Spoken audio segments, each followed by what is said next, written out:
नमस्कार बंधुगण ए वर्षर प्रथम सुदशा व्रत जानुआरी मास 9 तारिख दिन पड़ुची दशमी तिथि सहित जदि गुरुवार पड़े ताहले आमे सेही दिन माँ लक्ष्मींकर सुदशा व्रतटी पालन करिथाउ। आजिर ए भिडियो रे आमे सुदशा व्रतर संपूर्ण पूजा विधि विषय जानिबा। बंधुगण जेमिति माणवसा गुरुवार दिनर प्रस्तुति बुधवार ही आरंभ करा जायताए सेहीपरि सुदशा व्रतर प्रस्तुति मध्य बुधवार ही होइताए। बुधवार दिन घर को भल भाव लिपा पोछा कर निया जायताए। मांकर पूजा सामग्री जहाँ भी बासन कुसन थाए बासन कुसन को धोई निया जायताए एवं पूजा सामग्री जहाँ से फूल फल कि दुब बरकोली पत्र आंब डाल सबू किछि बुधवार दिन ही नहीं आसबे। बंधुगण मन रखिए सुदशा व्रत बासी चित्ता पड़े नहीं, तेणु आपण मैंने बुधवार दिन संध्यारे दुआ लगारे अरुआ चाउल बतुरेई नेबे बा गुरुवार दिन सकाळु स्नान करि सारिकी अरुआ चाउल बतुरेई पिठो बाटिकी आपण गुरुवार दिन ही झोटी लिखिबे। गुरुवार दिन साबुन की शैम्पू लगेबे नहीं। आपण माने तो जानिथिबे काईकि ना गुरुवार दिन मली छड़ा जाए नहीं। हलदी एवं गंधा टिके पकेकी आपण माने स्नान करिनेबे। स्नान करि सारला परे अलता सिंदूर एवं अन्यान्य श्रृंगार जिनिस आपण माने परिधान करिनेबे। या परे ठाकुर घर को टिके झाड़ू करिनेबे एवं जे स्थान रे पूजा करिवे से स्थानटी को आउ थे पोछि नेबे एवं सबु जगार चित्ता पकई नेबे।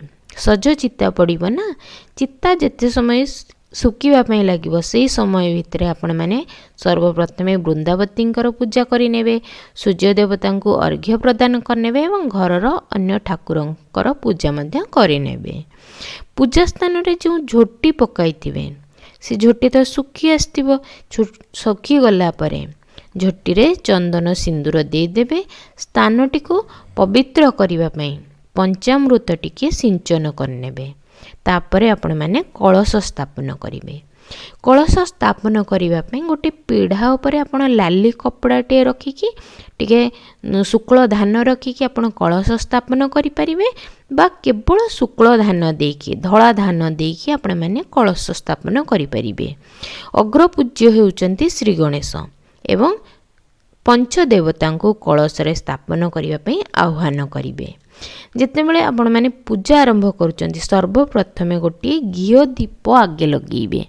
ये घीओ दीपटी सुदशा व्रत अखंड दीप लगेले भल, तेणुकि आप अखंड दिन सारा से दीपटी को लगे रखिए तो केवल घीओ दौथिबे। गणेशंकर कलश स्थापन करि सारिबा परे माँ लक्ष्मींकर स्थापना करिबा पूर्वरु माँ को प्रथमे स्नान करई नेबे। प्रथमे माँ को पंचामृत रे स्नान करिवे, तापरे हलदी जल रे स्नान करिवे। किंतु मन रखिबे हलदी जल हो बा पंचामृत रे स्नान करि सारला परे मध्य माँ को शुद्ध जल रे निहाती स्नान करिवे।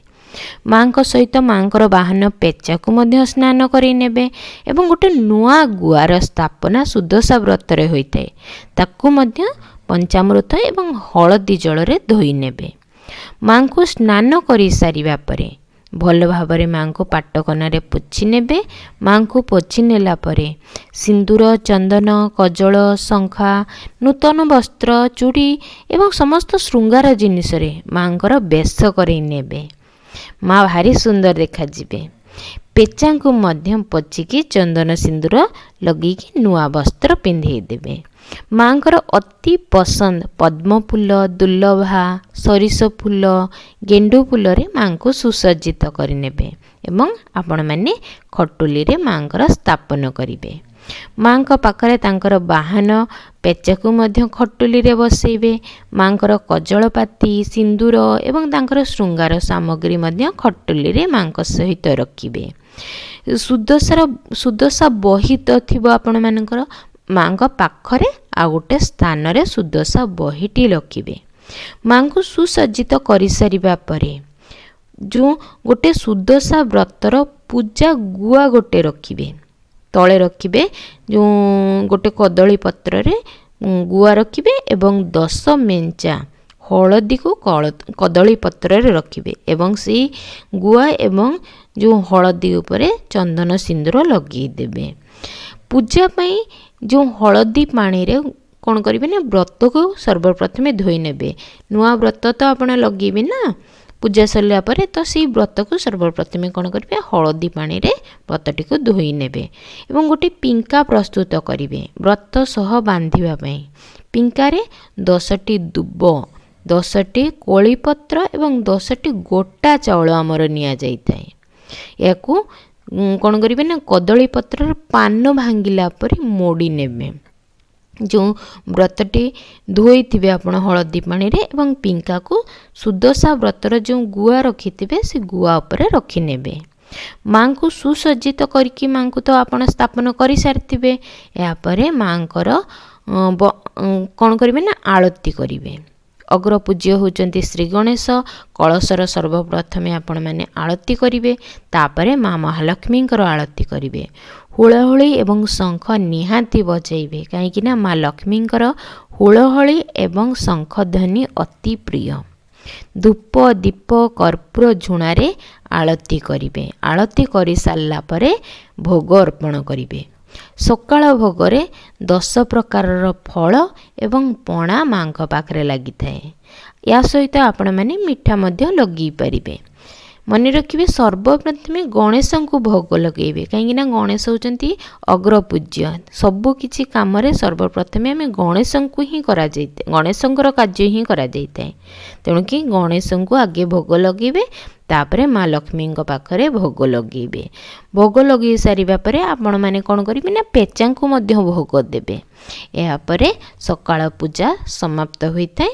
ତାପରେ ଦ୍ୱିପହର ସମୟରେ ମାଙ୍କ ପାଖରେ 10 ଗୋଟି ପୁର ଦିଆ 10ଟି ସିଝା ମଣ୍ଡା ଭୋଗ ଲାଗିଥାଏ। ଆମ ଘରେ ଯେଉଁ ସିଝା ମଣ୍ଡା 10ଟି ସିଝା ମଣ୍ଡା ଭୋଗ ଲାଗେ ସେଥିରେ ଲୁଣ ପଡ଼େ ନାହିଁ, ଅଲଣା ମଣ୍ଡା ଭୋଗ ଲାଗିଥାଏ। ମଣ୍ଡା ସହିତ ଆପଣମାନେ ମାଙ୍କ ପାଖରେ ଖେଚୁଡ଼ି, ଡାଲମା, କ୍ଷୀରି, ଶାଗ, କାକରା, ଭଜା ମଣ୍ଡା ଏବଂ ଯାହା ବି କିଛି ପିଠାପଣା ଆପଣମାନେ ତିଆରି କରିପାରିବେ ମାଙ୍କ ପାଖରେ ଭୋଗ ଲଗେଇ ପାରିବେ। କିନ୍ତୁ 10ଟି ମଣ୍ଡା, ଯାହା 10 ପୁର ଦିଆ ମଣ୍ଡା ନିହାତି ମାଙ୍କ ପାଖରେ ଲାଗିଥାଏ। ତ ସେ ଯାହା ବି ଭୋଗ ଲଗେଇବେ ଆପଣମାନେ ସର୍ବପ୍ରଥମେ ଗଣେଶଙ୍କ ପାଖରେ ଭୋଗ ଲଗେଇବେ, ତାପରେ ମାଙ୍କ ପାଖରେ।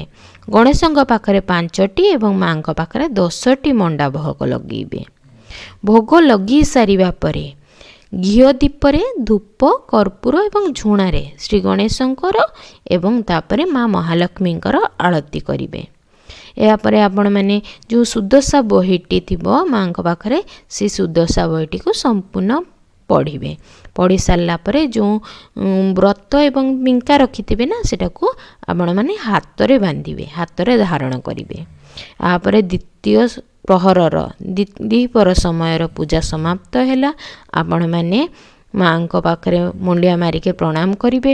ମାଙ୍କୁ ନିଜର ମନର କଥା କହିବେ, ଜଣେଇବେ। ଯାହା ବି ଆପଣଙ୍କ ଜୀବନରେ ଘଟୁଛି, ଯାହା ବି ଆପଣଙ୍କର ମନସ୍କାମନା ଥିବ ତାହା ମାଙ୍କୁ ଜଣେଇବେ। ଏହାପରେ ଆପଣମାନେ ପ୍ରସାଦ ସେବନ କରିନେବେ। ଏଇଟା ଥିଲା ଦ୍ୱିପହର ସମୟର ପୂଜା। ତାପରେ ସନ୍ଧ୍ୟା ସମୟରେ ମାଙ୍କ ପାଖରେ ପଣା ଭୋଗ ଅର୍ପଣ କରିବେ ଏବଂ ଧୂପ ଦୀପ ଝୁଣାରେ ଆଳତୀ କରିବେ ମାଙ୍କର ଏବଂ ମାଙ୍କୁ ବିସର୍ଜନ କରିବେ। ଯେହେତୁ ଗୁରୁବାର ଦିନ ତେଣୁ ମାଙ୍କର ତ ବିସର୍ଜନ କରାଯାଏ ନାହିଁ, କେବଳ ମାଙ୍କର ଖଟୁଲି ଏବଂ ଦକ୍ଷିଣବର୍ତ୍ତୀ ଶଙ୍ଖକୁ ଟିକିଏ ତାଙ୍କ ସ୍ଥାନରୁ ଘୁଞ୍ଚେଇ ଦେବେ। ଶୁକ୍ରବାର ଦିନ ସ୍ନାନ କରିସାରିବା ପରେ ମାଙ୍କର ଧୂପ ଦୀପ ଦେଇକି ପୂଜା କରିସାରିବେ, ତାପରେ ବିସର୍ଜନ କରିବେ।